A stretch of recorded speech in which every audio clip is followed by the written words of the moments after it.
എന്ത് ചെയ്യും? മാഡം വരുന്നുണ്ട്, മാഡത്തിനോടൊന്ന് ചോദിച്ചോ. എന്താണ് എല്ലാരും കൂടെ ഇതിന്റെ രാവിലെ ഇവിടെ ഒരു പരിപാടി? നേരം എല്ലാ ദിവസവും ഇപ്പൊ കഴിയുന്നവരും ദിവസം കഴിയുന്നവരും വണ്ടിയുടെ എണ്ണം കൂടെയല്ലേ. ഇതൊക്കെ എന്ത് ചെയ്യും? സ്ക്രാപ്പ് ചെയ്യും? ഇത് നമുക്ക് ഇതിന്റെ അറിയാലോ, നമ്മള് കഴിഞ്ഞ വർഷം RBS പ്രോജക്ട് എടുത്തു. അതിന്റെ പേര് അത് സൗത്ത് സോണാണ്. കേരളത്തിൽ 3 സോണായിട്ടാണ് തിരിച്ചേക്കുന്നത്. ഒന്ന് നോർത്ത് സോണ്, അത് നമ്മുടെ സിൽക്ക് IGCL അടിച്ചേക്കണം. പിന്നെ സൗത്ത് സോണ്, അത് നമ്മുടെ സിൽക്ക് ചേർത്തലയ്ക്ക് കിട്ടി. പിന്നെ മൂന്നാമത് KSRTCയുടെ കീഴിൽ സെൻട്രൽ സോൺ എടപ്പാള്. അപ്പൊ ഇതെന്താ ചെയ്യാന്ന് വെച്ച് കഴിഞ്ഞാൽ, ഇതിൽ പലർക്കും ഉള്ള സംശയമാണ് ഈ വണ്ടികൾ എങ്ങനെയുള്ള കൊണ്ടുവരിക, എങ്ങനെ ഇത് പൊളിക്കുക. അപ്പൊ നിങ്ങളോട് തന്നെ പലരും ഇതുകൊണ്ട് ചോദിച്ചിട്ടുണ്ടോ വണ്ടി എങ്ങനെ ഇവിടെ കൊണ്ടുവരുന്നത്, എങ്ങനെയാണ് പൊളിക്കുന്നത്. ഇത് നമ്മൾ ആദ്യം ചെയ്യുക എന്താന്ന് വെച്ച് കഴിഞ്ഞാല്, നമ്മളുടെ സ്ക്രാപ്പ് പരിവാഹൻ എന്ന് പറയുന്ന ഒരു സൈറ്റ് ഉണ്ട്. ആ സൈറ്റിൽ കയറിയിട്ട് നമ്മളുടെ വെഹിക്കിൾ ഓണറിന്റെ ആധാർ നമ്പറും ഫോൺ നമ്പറും ഉപയോഗിച്ച് ലോഗിൻ ചെയ്യാം. ലോഗിൻ ചെയ്ത് കഴിയുമ്പോൾ അതിനകത്ത് കുറെ ഡീറ്റെയിൽസ് കൊടുക്കേണ്ടി വരും. RC നമ്പർ, കുറെ പാൻ കാർഡ്, ആധാർ കാർഡ്, അതൊക്കെ കൊടുക്കാം. എന്നിട്ട് അതിനകത്ത് നമ്മളുടെ അക്കൗണ്ട് നമ്പറും കൊടുക്കണം. ഇത് സെൻട്രൽ ഗവൺമെന്റിന്റെ സ്ക്രാപ്പേജ് പോളിസി പ്രകാരം ഉണ്ടാക്കിയിരിക്കുന്ന ഒരു നിയമമാണ്. ഇപ്പം ഇത്രയും കാലം ഇപ്പൊ നിങ്ങൾക്കൊക്കെ ഒരു സംശയം ഉണ്ടാകുമായിരിക്കും, ഇത് സാധാരണ പണ്ട് സാധാരണ ഷോപ്പിൽ കൊടുത്തിട്ട് പൊളിക്കുമായിരുന്നു. പക്ഷെ ഇപ്പൊ അത് പറ്റൂല. ഗവൺമെന്റ് എന്ത് ചെയ്യുന്ന വെച്ചാൽ നിയമപ്രകാരമുള്ള സ്ക്രാപ്പിംഗ് സെന്റേഴ്സിൽ മാത്രമേ ഇത് കൊടുക്കാവുള്ളൂ എന്നുണ്ട്. പണ്ട് ഇതെന്താ ചെയ്യാന്ന് വെച്ചാൽ പ്രൈവറ്റ് സ്ക്രാപ്പിംഗ് ഏജൻസി കൊടുത്തിട്ട് ഈ വണ്ടിക്ക് ഒരു ഷാസിയും എഞ്ചിൻ നമ്പരും ഉണ്ട്. അത് നമ്മൾ RC ബുക്കിൽ എഴുതിയിട്ടുണ്ടാവും. ഇതിനകത്ത് എഴുതിയിട്ടുണ്ട്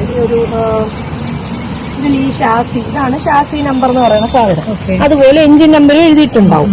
ഈ 2 നമ്പർ ഈ വണ്ടിയുടെ ബോഡിയിലുണ്ടാവും. അപ്പൊ പഴയ സ്ക്രാപ്പിംഗ് സെന്റേഴ്സിൽ ഇത് മാത്രം എടുത്തു കൊണ്ടുപോയി RTI കൊണ്ടുപോയാൽ പേര് മാറ്റാൻ പറ്റും. പക്ഷെ ഇപ്പൊ നിയമപ്രകാരമുള്ള നമ്മളുടെ പോലത്തെ സ്ക്രാപ്പിംഗ് ഏജൻസിയിൽ കൊണ്ടു തന്നു കഴിയുമ്പോൾ അവരെപ്പോ ഇവിടെ വണ്ടി കൊണ്ടുതരുന്നോ ഈ വണ്ടിയുടെ നമ്പർ വെച്ചിട്ട് നമുക്ക് ഈ സ്ക്രാപ്പ് പരിവാഹനിൽ യൂസർ നോക്കിയിട്ട് ആപ്ലിക്കേഷൻ സെലക്ട് ചെയ്യാം, അക്സെപ്റ്റ് ചെയ്യാം. ആപ്ലിക്കേഷൻ അക്സെപ്റ്റ് ചെയ്ത് കഴിയുമ്പോൾ ഈ വണ്ടി നമ്മളുടെ കയ്യിലാവും. എന്നിട്ട് നമ്മളൊരു സർട്ടിഫിക്കറ്റ് ഓഫ് ഡെപ്പോസിറ്റ് എന്ന് പറഞ്ഞ സാധനം ചെയ്ത് കൊടുക്കും. ആ സർട്ടിഫിക്കറ്റ് ഓഫ് ഡെപ്പോസിറ്റ് കൊടുത്തു കഴിഞ്ഞാൽ ആ വണ്ടി അവരുടെ പേരിൽ നിന്ന് നിയമപ്രകാരം മാറും. ഓക്കെ. അപ്പൊ ഇപ്പം നമ്മളുടെ ഇവിടെ വരുന്ന പലരും ചോദിക്കുന്നുണ്ട് എന്താ ഈ സർട്ടിഫിക്കറ്റ് ഓഫ് ഡെപ്പോസിറ്റ് എന്നുള്ളത്. നിങ്ങൾ കേട്ടിട്ടുണ്ടോ? പക്ഷെ അതെന്താന്ന് അറിയില്ല. അത് ഈ സർട്ടിഫിക്കറ്റ് ഓഫ് ഡെപ്പോസിറ്റ് എന്ന് പറയുന്നത് ഈ വണ്ടി ഇവിടെ തന്നു കഴിഞ്ഞാൽ നമ്മളൊരു സർട്ടിഫിക്കറ്റ് ഈ ഓണറിന് ഓൺലൈനിൽ തന്നെ കൊടുക്കുക ചെയ്യുന്നു. അല്ലാണ്ട് പേപ്പർ ഒന്നുമല്ല, ഹാർഡ് കോപ്പി ഒന്നുമല്ല. ഓൺലൈനിൽ തന്നെ അവർക്ക് മെസ്സേജ് വരും നമ്മളിവിടെ ഈ വണ്ടി അക്സെപ്റ്റ് ചെയ്ത. ഈ സർട്ടിഫിക്കറ്റ് ഓഫ് ഡെപ്പോസിറ്റ് കിട്ടിക്കഴിഞ്ഞാൽ ഗവൺമെന്റിന്റെ നിയമപ്രകാരം അവരൊരു പുതിയ വണ്ടി എടുക്കുമെന്ന് വെച്ചോ, ആ പുതിയ വണ്ടി അവരെടുത്താൽ അവർക്കൊരു 15% 25% വരെ ടാക്സ് പുതിയ വണ്ടി വാങ്ങുന്നതിന് ടാക്സിൽ ഇളവ് കൊടുക്കും ഗവൺമെന്റ്.